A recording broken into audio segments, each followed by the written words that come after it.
Hi everyone, I'm Danielle Byington, and in this video we are going to be talking about Mary Shelley, specifically her short story, The Mortal Immortal, and just a little splash of an excerpt from Frankenstein for a little compare contrast in that.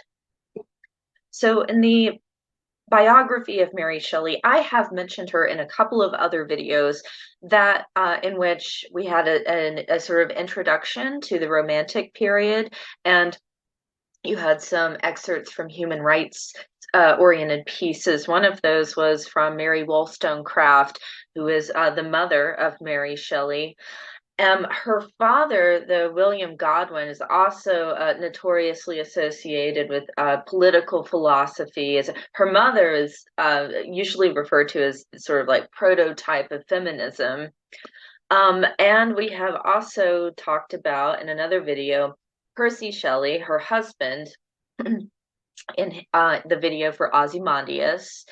So she begins a relationship with Percy Shelley, and I want to clarify that it is a relationship and for a while before there is marriage, because he is actually married to someone else. And as I explained in the video on his poem Ozymandias, he had very sort of atheistic, anarchist beliefs, and he believed in a more sort of communal relationships. So someone might be married for bureaucratic sake, perhaps, but they might also have sexual relationships with other people. That today we would just call that, like when people say they have an open relationship. This was something he firmly believed in. So while he is married to Harriet, he is in a very serious relationship with Mary Shelley, but also, even after they are married, their time together isn't, it is less than perfect. The marriage is riddled with death. He is essentially, he's disowned by his father. She is disowned by her father. Her mother is out of the picture by this point. Her mother, by the way, Mary Wollstonecraft, died about a week and a half after Mary was born. Now, the other sort of problem here in the marriage is the loss of children. There's a miscarriage. The first child dies at just a couple of months old or so, because the child had been born prematurely. If you are a student in my class, there is a link to a letter she writes to a friend expressing this grief of how she woke in the middle of the night to nurse the baby, thought it was sound asleep. It turns out she discovers in the morning it had been dead all along. The letter explains that it's believed the child died of convulsions. Um, she experiences so much loss in such a short amount of time, and all before she's about 24 or 25. This Her relationship with grief and death really comes through in a lot of her writing, a sort of exploration of existentialism, and you can see that in the Mortal Immortal as well. A few details about the Mortal Immortal first. So this is one of 16 short stories which she wrote annually for a collective of years for a collection that was published every year. And this particular story it takes its title from a John Keats work. Keats is another. I talked about Keats in another video. Now, some of the parallels in the Mortal Immortal that you will see across Frankenstein is the inclusion of mentioning Cornelius Agrippa, who was a real 16th century individual who practiced heavily in the occult, but also alchemy. You might think of alchemy today as sort of like unbridled chemistry. Like they weren't trying to use what we would say is modern chemistry today for practical reasons. They were trying to do things like you see in the story, create potions for things out of human that are essentially out of human control, like your own mortality or love potions and such. So you also have the mentioning of going on an expedition. So this idea that travel is something that provides relief to this longing of this existential search where the character doesn't know what to do with themselves anymore. Uh, um, this story takes place in the very first line. It tells you it's in July of 1833. This is the same year that Mary Shelley is in fact writing the story, but our main character has been alive for over 300 years, and they go on to explain how this happened, of course. So part of what creates the problem is love. So what I was just talking about, the sorts of things an alchemist might try to make, besides controlling those things that we can't control, like love and life, are how long we live. Another thing would have been maybe turning practical things into gold. That would have been another popular common goal you read about in studies of alchemy from that time. So our character, Winsey, he is a scholar working with this notorious Agrippa. And because he has this person he's in love with, and you have a theme of rich versus poor going on there, he can't compete with the people who live in her world, in which she lives in a place of wealth, and he certainly does not. He wants to drink that magic potion that his master has made, so he can not feel that pain of unrequited love anymore for Bertha, right?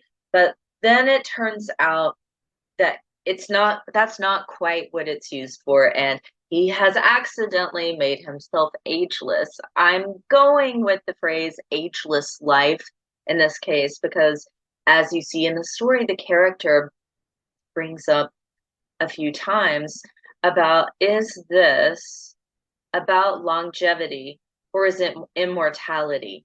Winsey wants to believe, he even says like he wants to believe, even if he's not certain, that the potion has provided him with longevity and agelessness as opposed to immortality. And you see what the difference in those two things would be is, if you are immortal, it seems you could take a sword through the ribs or a bullet through the brain and nothing would happen to you, right? Immortal means that you are not capable of dying, but we're not sure about that.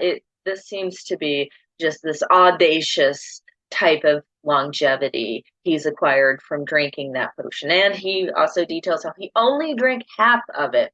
So that's another reason he believes this has only provided him with longevity as opposed to actual immortality. Some analytical points here. The theme of existentialism I brought up already. You see that brought up a couple of times in the end of this story, such as the quote, "Such an enigma is man, born to perish." So if you go on through the slides of the rest of this presentation, those discussing Frankenstein, it's a similar idea. When we are born, we bring our death into the world. So at some point, we bring grief to people who don't want us to die. And it also gives us anxiety. This is a sort of Freudian psychoanalytical death drive, you might think of, that we tend to do all the things we do to either leave a legacy, whether it's through children or the other things we do on earth that we try to leave behind, pieces of ourselves. And also daily, we are in survival mode. We tend to do things, we opt for things, we favor things that prevent our death most of the time. The dangerous things might be a little more fun, but uh, typically, also all this enigma that he says humankind is, it's because we come into the world with our death because we can't live forever, and against the established laws of our nature, the nature that we are going to die, we argue within ourselves, we debate within ourselves. That's where this anxiety comes from, that we know at some point, even though we hopefully don't have to think about it all the time, uh, that we will die one day. That's in the back of our mind, and it passively influences our actions and decisions. The character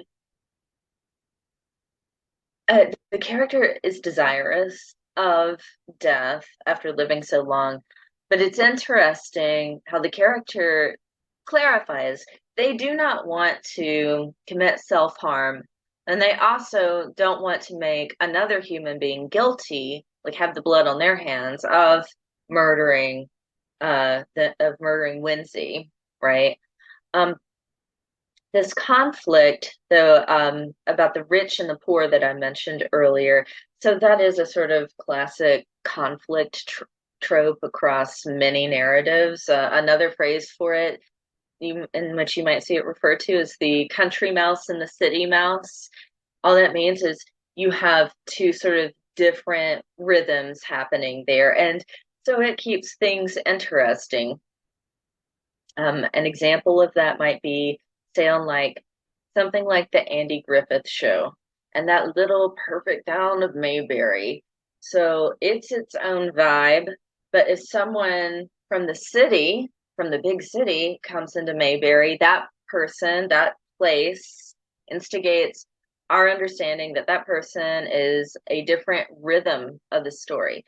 And then they're like the terrible stereotypical characters, that family that like blows on jugs and plays banjos and wears overalls and they're barefoot. So that's another rhythm. Like they're a different rhythm than even Mayberry, right? So you have all those different rhythms going on. That's what we have with the conflict of rich and poor going on between Winsey and Bertha.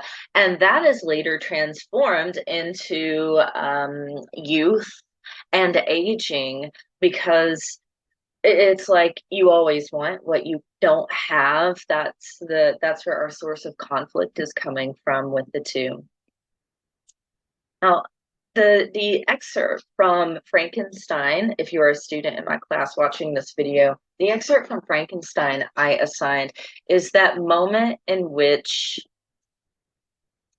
the monster, Frankenstein's monster, is confronting his maker.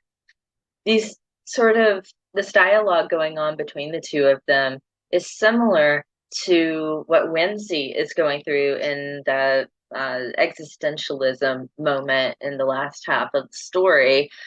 Why did you make me? What was I made for? This comes up in, say, even in popular culture, like the Barbie movie. She doesn't understand what she was made for. And you even have the maker in the film, an actor portraying the creator of the doll, saying, well, you weren't supposed to have an end. You're whatever you want to be. That's the similarly sort of parallels what's going on in the Mortal Immortal and in this moment of Frankenstein, wanting to understand who we are and what our purpose in life is. All right, that is it for this video. Thank you for watching.